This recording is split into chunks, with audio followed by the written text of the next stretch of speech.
राम, जय श्री राम।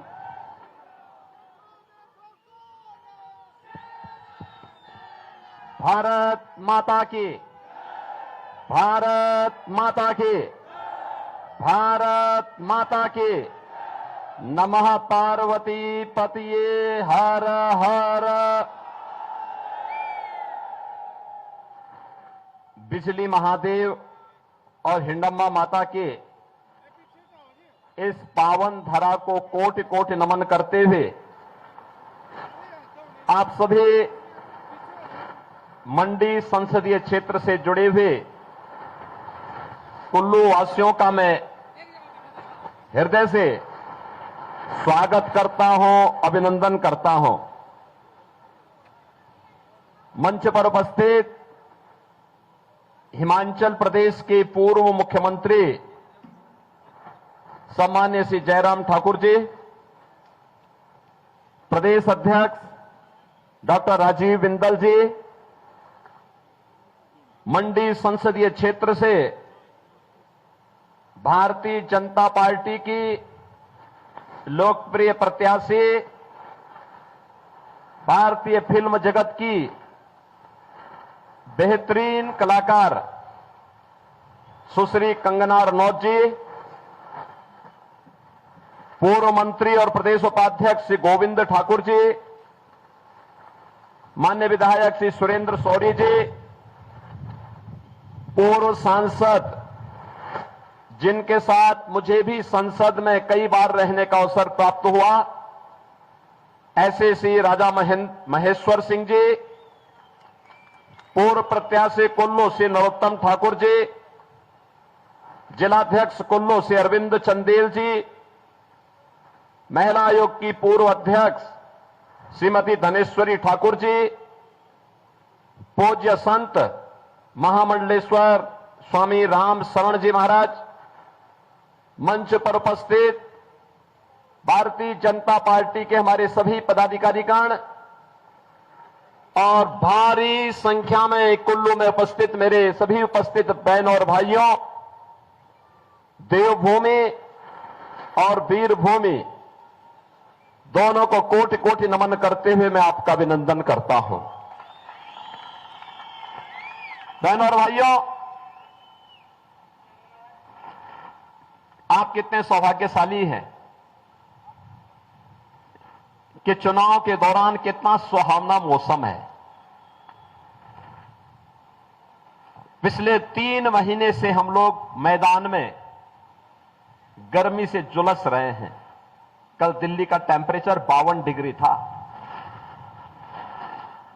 कल गोरखपुर में 48 डिग्री टेम्परेचर था। अभिवादन करें।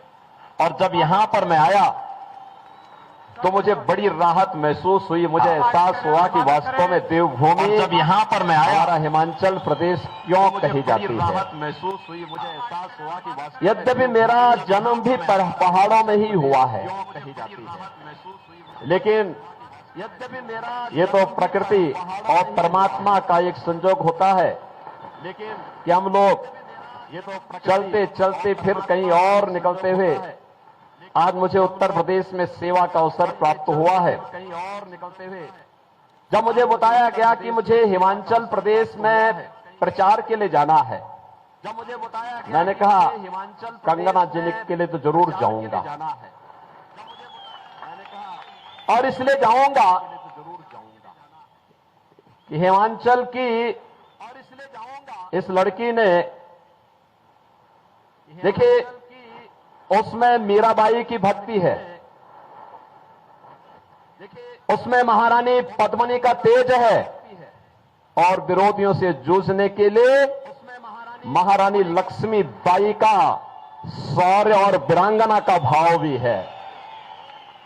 आपने देखा होगा कांग्रेस को और उद्धव ठाकरे की सरकार को कैसे सड़कों पर ला करके पानी पिलाने के लिए मजबूर कर दिया था इन्होंने मुंबई में। तब लोग पूछते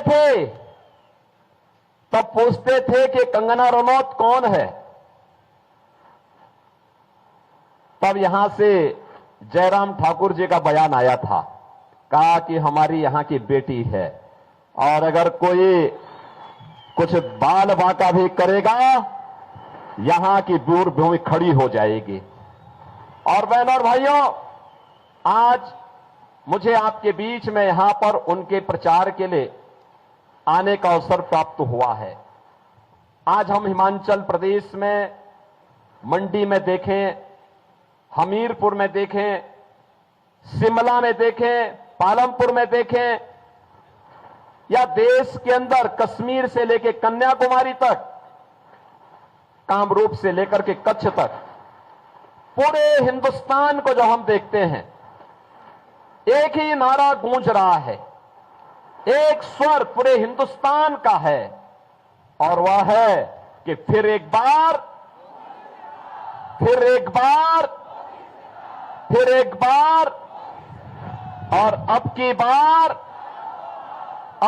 बार 400 पार की जब बात होती है तो बहन और भाइयों, कांग्रेस चारों खाने चित्त होती है, क्योंकि वो स्वयं 400 सीटों पे चुनाव नहीं लड़ रही है। 400 सीटों पर भी अब उसको चुनाव लड़ने का अवसर प्राप्त नहीं हुआ है। तो जनता जनार्दन से पूछते हैं कि 400 पार कैसे? तो जनता जनार्दन ही कह देती है कि जो राम को लाए हैं हम उनको, क्या हिमाचल और मंडी भी इसके लिए तैयार है ना? जो राम को लाए हैं। और फिर जनता जनार्दन ये भी कहती है कि राम भक्त ही राज करेगा दिल्ली के। आप भी यही सोचते हैं ना? पूरा चुनाव अगर आप देखेंगे तो बहनों और भाइयों, यह राम भक्तों और राम द्रोहियों के बीच में आकर के अब सिमट गया है। राम द्रोही वही जो आतंकवाद और नक्सलवाद का समर्थन करते हैं। राम द्रोही वही जो भारत के अस्मिता और भारत के अस्तित्व पर प्रश्न खड़ा करते हैं। राम द्रोही वही जिन लोगों ने भारत के विकास को बाधित किया, जिन लोगों ने गरीबों के हितों पर डकैती डाली, जिन लोगों ने भारत को हर स्तर पर अपमानित करने का काम किया। और राम भक्त वही जिसके लिए भारत का हित सर्वोपरि है। राम भक्त वही जो भारत की अस्मिता को पहचानता है, 500 वर्षों का इंतजार समाप्त करता है, अयोध्या में रामलला को विराजमान करने के लिए अपनी पूरी ताकत लगा देता है। और जो आपके पूर्वजों का संकल्प था, यही संकल्प होता था। यहां के पालनपुर में 1989 में पहला संकल्प भारतीय जनता पार्टी ने पारित किया था, और अब पारित किया था कि अयोध्या में राम मंदिर के लिए हम आंदोलन करेंगे। यही हिमाचल प्रदेश है। और आज जो संकल्प उस समय हम लोग नारों में लगाते थे कि रामलला हम आएंगे, मंदिर वहीं, यही बोलते थे ना। अब तो अयोध्या में राम मंदिर का निर्माण हो गया ना, कोई संदेह? 500 वर्षों का इंतजार समाप्त हो गया ना। 500 वर्षों का इंतजार समाप्त हुआ और 500 वर्षों के बाद पहली बार अयोध्या में रामलला ने होली भी खेली और अपना जन्मोत्सव भी मनाया। बहनों और भाइयों, मैं आप सभी कुल्लू वासियों को इस बात के लिए बधाई देता हूं। इस बात के लिए मैं आपका अभिनंदन करता हूं कि आप यहां पे विजयदशमी का आयोजन बहुत भव्यता के साथ करते हैं। आदरणीय प्रधानमंत्री जी को इसमें शामिल होने का अवसर प्राप्त हुआ था, लेकिन आज मैं आप सबसे भी कहूंगा, आज जब आप अयोध्या आएंगे, आपको एक नई अयोध्या देखने को मिलेगी। ऐसा लगेगा जैसे प्रभु राम के समय की अयोध्या साक्षात इस धरती पर आ गई हो। और अयोध्या में हम लोगों ने कैसे एक एक कार्य को वहां पे संपन्न किया है, यही तो है हमारी कृतज्ञता ज्ञापित करने का भाव। अयोध्या में अगर प्रभु राम विराजे हैं तो अयोध्या में मंदिर में प्रभु राम को विराजमान करने के पहले वहां के इंटरनेशनल एयरपोर्ट का नाम महर्षि वाल्मीकि के नाम पर किया गया। भगवान राम जब वनवास के लिए जा रहे थे तो बहनों और भाइयों, पहली रात उन्होंने बिताई थी निषाद राज के यहां। पहली रात उन्होंने बिताई थी निषाद राज के यहां। अयोध्या में जितने भी रेल बसेरा और यात्री विश्रामालय हैं वह है निषाद राज के नाम पर।